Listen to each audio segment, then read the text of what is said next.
Hello and welcome to another weekly reading. I mean, you just can't make this stuff up, honestly.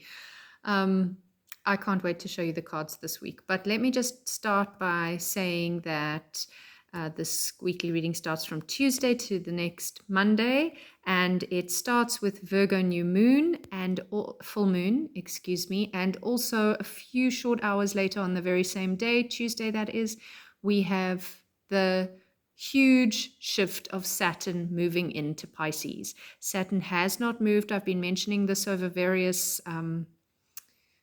card readings and other forecasts that I've done. So if you'd like to understand a bit more about the astrology of that, check out my YouTube channel. But he hasn't moved for 3 years, and he hasn't been out of his own rulership because he ruled the previous 2 signs that he's been in for about 6 years. So this is a really, really big deal. And we always look at full moons as being a big part of our monthly picture, and we're dealing with Saturn moving into Pisces, which is the same sign the sun is currently in, opposing the moon in Virgo. So Virgo as the opposite sign is bringing an aspect of perspective to what we're feeling and sensing on the Pisces side of the chart. Wherever that is in your own chart will also give you added flavor. So I've got a lot of grounding energy coming in with the Virgo to help ground the big emotions. I'm using a grounding patchouli oil and On Guard because in the changing seasons, lots of bugs sprout and we want to try and keep our immune systems up. So choose a number between 1 and 4 and let's jump in. And just to say that the energy that we've just spoken about, even though it happens in the beginning of the week, is very, very much marking the entire week moving forward. So this is where one of the things I just can't get over is our first card. I literally drew this card, the Queen of Swords, in reverse or in protection for my yoga class this morning. And for the fact that it's come up twice in a day, I mean, that's in group context where it's really speaking to the collective message of this card is just almost too much. Another thing that's very pertinent, well, actually all of these cards feel very personally and collectively pertinent, but the Hermit seems to be coming up for us quite a lot lately, and I have literally been drawing this card, the Hierophant, and working with that energy. So yeah, and look at this, I've put my little lighthouse there, and don't you think the Hermit card that my daughter did, that little lighthouse stone for me, and don't you think that the Hermit is a reflection of that?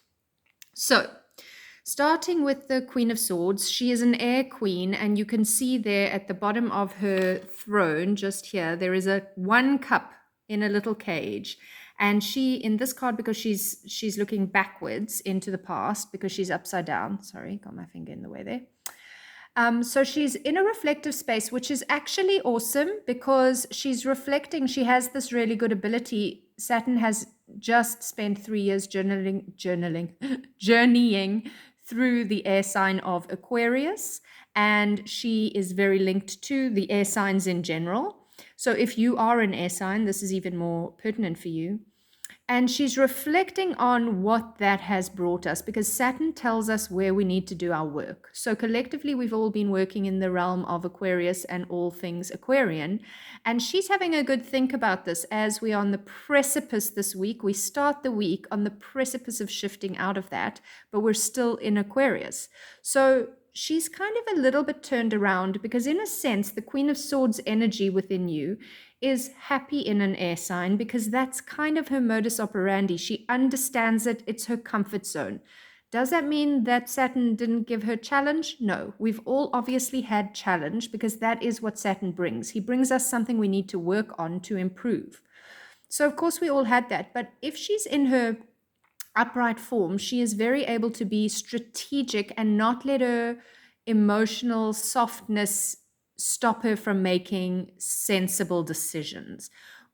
When she's upside down now, she's in a very reflective space, but I feel as Saturn moves into the very watery emotional sign of Pisces, there's going to be a bit of a turnaround in the fact that she may struggle to keep her head and put her heart aside when certain decisions need to be made.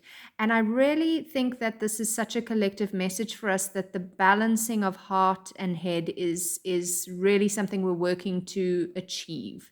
For many, many years, all the thousands of patriarchal years, we were disembodied, and we were more, and this is not about gender, we were more in our heads. And now, as we are becoming more embodied, we cannot avoid our hearts.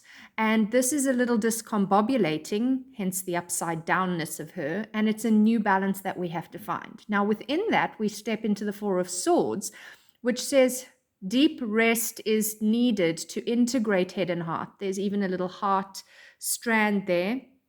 And it's like that rest that quiets the mind so that you can be in the body and integrate what's coming through head, heart, and body. And this is such a good one for any of us who kind of tend to be very nervous system-y, which is an air kind of energy where you kind of live on your nerves and you're high energy, high anxiety, sort of stress ball, go, go, go all the time. The way to kind of find balance, even though it feels counterintuitive, is to rest. And Pisces, one of the default settings for people with strong Pisces, when they're feeling the world is overwhelming, one of the healthier, well, depending on the level of it, is to sleep, to climb under the covers and take a duvet day and reboot. So in effect, it's almost like the wisdom of Pisces trying to talk to the Aquarius and say we might need to sleep and dream more for a moment so that we're not just in our intellectual headspace. That said, we're going to have to do Pisces lessons, which also speak to excess. So wherever you are prone to excess, to addiction, whatever your overwhelm of choice kind of is and how you cope with it, those things are coming up to be worked with. So if you take to your bed too quickly, if you drown your sorrows with something too quickly, if you chase yourself and live on your nerves and become a workaholic or a obsessive exerciser to avoid resting so that you don't have to feel, all of those things are going to have to come up for work.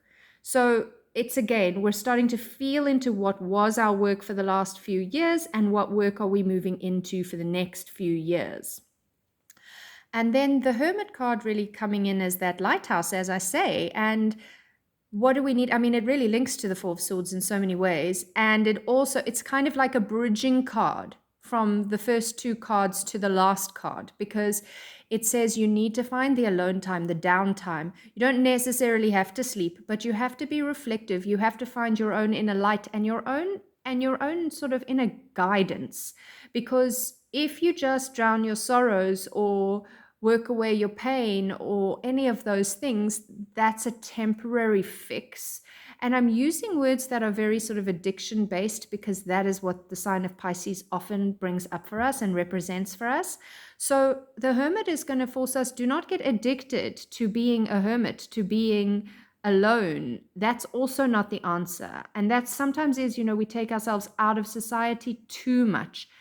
But Pisces is also the sign of merging, the sign of the ocean. We are all one. You might be a drop in the ocean, and you're only responsible for your little drop. You need to filter your drop. You need to keep your drop clear and pure, not toxic, sludgy water. But you're not in control of any other drop in that ocean, and yet you cannot be removed from the ocean. So it's a complex card that is a little bit... It's not black and white. It's not straightforward. It's complicated. It's nuanced. It's multivalent. And that's where the work is happening. And to do the work, you have to keep checking in with self, polishing the light that is your lighthouse, and knowing when to lean into help and support and when to give help and support. But ultimately, you're only responsible for your own light, and you need to do a lot of check-ins. And this is where I feel like this card's been showing up and saying this to us again and again lately. Now, that is a major arcana card, as is this card, the Hierophant. And the Hierophant is such a joyful prophet energy. in his positive. He is very spiritually aligned. He is very connected. If this card is upright, you can see this ladder going up into the heavens. He has his eyes closed, but he's just so full of joy and light. Upside down, it is saying to us that maybe we haven't been working with our spirituality enough. And Aquarian energy is very in your head and future focused, and not so, I need to check in with my spiritual connection right now. It's not that. Whereas Pisces is exceptionally spiritually focused, and it demands spiritual connection. Pisces is the end of a cycle. It's almost like the end of life. And for anybody who's had little spiritual belief, you often find that at the end of someone's life, suddenly they come home to whatever spiritual belief they grew up with, or they suddenly start seeking some kind of spiritual understanding, because it's at that point when you're about to transition that you really feel called to understand something more, even if you've never been that way inclined. So Pisces really demands our connection to source, to spirit, to something greater than ourselves. Yes, you are a drop, but you are part of an entire ocean. If you feel like you are the entire ocean on your own, you're just going to drown. If you feel like you are a drop pulled out of the ocean, the sun will dry you out and you will be gone. How do you connect to that, emergent process of all water, all spirituality, source, light, where we are all one?